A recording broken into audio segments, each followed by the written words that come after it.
Hi hello friends, welcome to my channel Kusuma creative videos. ఈరోజు మనం వంకాయలు అలాగే ఉప్పు చేపలు కర్రీ చేసుకుందాం రండి.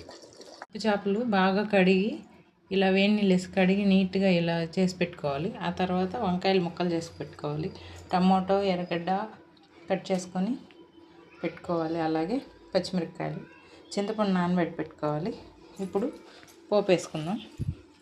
ఆయిల్ పెట్టేసుకొని ఆవాలు పప్పు వేసుకోవాలి. చిటపట్లు అన్నిచ్చి ఇప్పుడు ఆనియన్, టమాటో, కరివేపాకు, పచ్చిమిర్చి వేసేసుకున్నాం. ఒకసారి కలుపుకున్నామండి. ఇప్పుడు పసుపు వేసేసుకున్నాం. అలాగే రాళ్ళుప్పు వేసేసుకొని బాగా అంతా కలిసేలా కలుపుకోవాలి.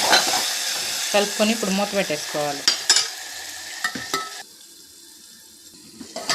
మూత తీసి ఒకసారి కలుపుకున్నాం. చూడండి, బాగా టమాటో ఆనియన్ మగ్గిపోయింది. ఇప్పుడు అల్లం పేస్ట్ వేసుకుందాం అండి. బాగా కలుపుకోవాలి. చూడండి, బాగా వేగిపోయి గుజ్జులాగా తయారైపోయింది కదా, ఆయిల్ కూడా వదిలేసింది చూడండి. ఇప్పుడు మనం ఇందులోకి వంకాయలు వేసేసుకుందాం. వంకాయలు వేసుకుందాం. అలాగే ఉప్పు చేపలు వేసేసుకుందాం.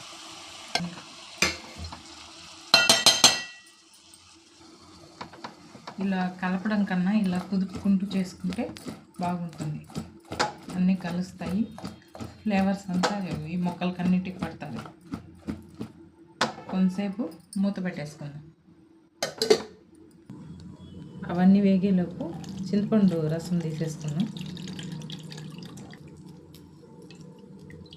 ఇందులోకి మన కూరకు సరిపడే కారము, అలాగే ధనియాల పొడి వేసేసుకుందాం. చూడండి, అన్ని వంకాయలు చేపలన్నీ బాగా మగ్గిపోయినాయి. ఇలా కుదుపుకున్నాక చూడండి, బాగా ఆయిల్ కూడా తేలిపోయింది కదా. ఇప్పుడు ఇందులోకి చింతపండు పులుసు వేసేసుకుందాం. బాగా కలుపుకోవాలి. ఈ పులుసు చాలా టేస్టీగా ఉంటుందండి. సంగట్లకైతే అబ్బా సూపర్ యమ్మీగా ఉంటుంది. ఒకసారి ట్రై చేయండి. చూడండి, ఆయిల్ ఇలా పైకి తేలేసింది కదా, ఇంకా మన కర్రీ రెడీ అయిపోయినట్టే. చూడండి, వంకాయ కూడా నీట్గా ఉడికిపోయింది. Thanks for watching.